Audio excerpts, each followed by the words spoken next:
Shalom Akim, Yabashima Shah Barakdam, double honors and salutations to the elders and apostles of Great Moonstone who rule well in righteousness, and also need to say most importantly, Kalha Yabashima Shah Bashima Kwakadash. Akim already know we're living in that time of prophecy, speeding up, man, because it's gonna happen, man. World War III is already on the brink. It's warming up. It's gonna get hotter and hotter.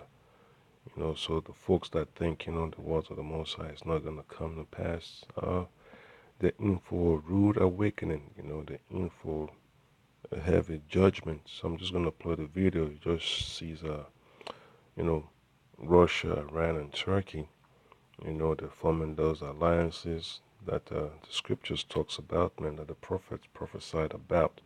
So I'm just going to play this real quick, whatever the Most High puts in mind, I'll speak on it. The message from the Ankara summit is the United States is providing strong new common ground for the three leaders to unite around.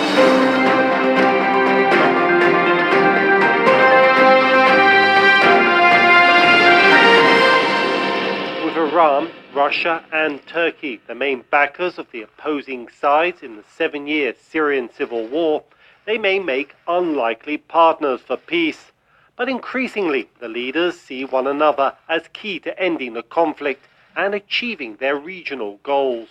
Summit talks brought a commitment to help Syrian refugees return home. That is important for Turkey, which is hosting around 3 million displaced Syrians. All the leaders also committed themselves to protecting Syria's territorial integrity. Maintaining Syria's territorial integrity depends on preserving equal distance from all terrorist organizations. It is very important that all terrorist organizations that are posing a threat not only to Syria and Turkey, but to all neighboring countries, and even the whole region, are excluded without exceptions. Erdogan also reiterated his threat to expand Turkey's military offensive against Syrian Kurdish militia, the YPG, which Ankara accuses of secessionist aspirations and links to an insurgency inside Turkey. The YPG is a key ally in Washington's war against the Islamic State, with US forces deployed with the militia. Yeah, so that's about it. I'm going to read this precept. This is from Isaiah chapter 55. Just start from verse 9. It says, "For as the heavens are higher than the earth, so are my ways higher than your ways, and my thoughts than your thoughts." So all this planning among the elites, for World War III is not going to go as planned. Every strategy they want to bring forth, it's not going to go as planned, because the Most High, through His Son Yahushai, is going to upset it. It's going to defeat them, and then they're going to be sad. All that wealth and power they've amassed to themselves over the centuries, it's just going to go up in the dust. It's going to be captivity for the enemies of the Most High.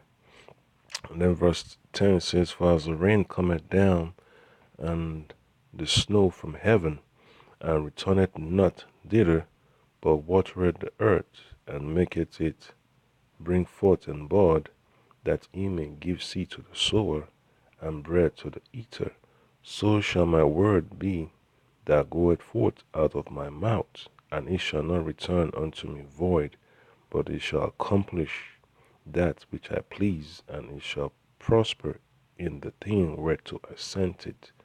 So the prophecies of Yabashima Shah is in fact, these words of life. It's always gonna, come to the forefront, man. It can't be ignored. It cannot be hidden anymore, because it's the time, man. The fruits on the tree are ripe, and it's time for harvest. And then brothers, just look into Ezekiel 38 chapter. It's all prophecy. You can't run away from it. There's nothing the elites could do to avoid it. Alright, so I'll read from verse 1. This is Ezekiel chapter 38. "And the word of the Lord, Yahweh, came unto me, saying, Son of man, set thy face against Gog and the land of Magog, the chief prince of Meshech and Tubal, and prophesy against him, and say, Thus saith the Lord Yahweh, Behold, I am against thee, O Gog, the chief prince of Meshech and Tubal, and I will turn thee back and put hooks in thy jaws, and I will bring thee forth, and all thine army, horses and horsemen, and all of them clothed with all sorts of armor, even a great company with bucklers and shields, all of them handling swords. So, whatever the Russians are planning, they're gonna have to scale it up, man. You know, they're gonna have to go into that mode of no return. It's gonna be total. Total. I'm gonna cash in, man. There's no way they're not turning back. You know, it's all or nothing. That's the mindset that's gonna be upon the rulers of this world. All right, all or nothing. All the alliances that they're gonna be forming. They're gonna do whatever they can to hold it together, but end of the day, it's gonna be disrupted by Yahushai. Okay. Verse 5, it says, Persia, Ethiopia, and Libya with them, all of them with shield and helmets. Alright, so you have Iran, you have that's the Persians, okay? You have the Ethiopians, you have the Libyans, so the Arabs, the so-called Africans, and the Persians, they're all going to link up, man, and join with Russia against the West, against NATO, you know. And then verse 6 says that Gomer and all his bands, the house of Togomer and house of Togomer of the north quarters, and all his bands and many people with thee.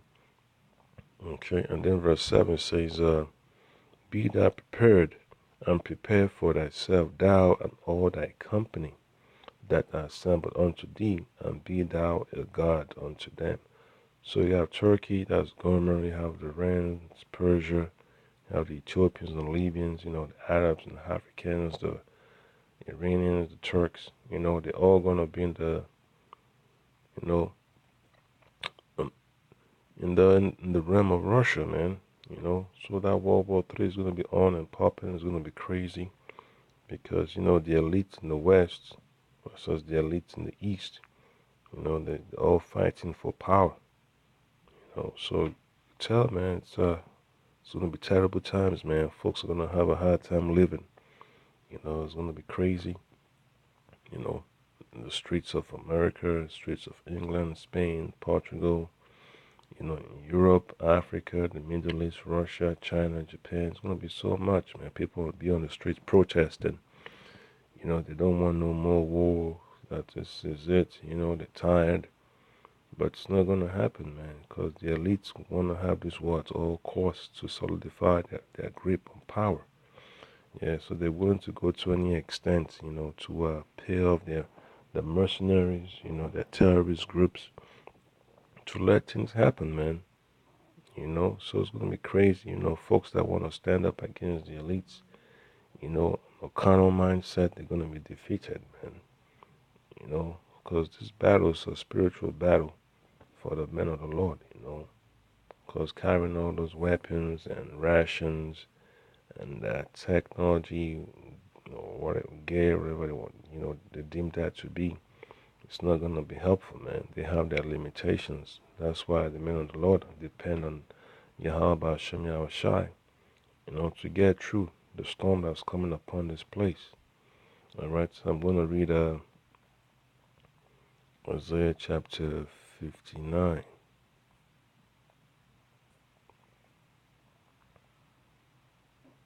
And then this is verse 19. So shall they fear the name of the Lord Yahweh Hashem Yahushai, Hashem Kwakadash from the west, and his glory from the rising of the sun. When the enemy shall come in like a flood, the Spirit of the Lord shall lift up a standard against him. So the men of the Lord across the four corners of the earth, they'll have to deal with all kinds of situations, to try their faith. And then that's when the power of Yahweh Shema Shah will be manifest, man. Miracles will be happening.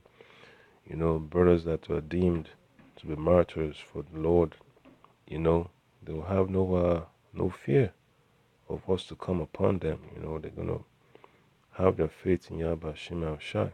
So, it's gonna be beautiful to be in the kingdom, when all hell has been defeated. The heathens been put in subjection, man, because it's gonna be beautiful, man, see all this prophecy come to pass. And then see the glory of Yahweh Shema Shah. It's gonna be exciting times. So with that being said, no Kahala Yahweh Shema Shah, double honors and salutations to the elders and apostles of Great Millstone who rule well. And the sincere Akim, keep on fighting, stay steadfast until the end, man. We almost we're almost getting there, man. Well, I'll say we're getting there. That family of the word is coming. YouTube is pissed off. So the elites are pissed off. So you can imagine what's gonna happen, man, this last day. So with that, I'll say shalom.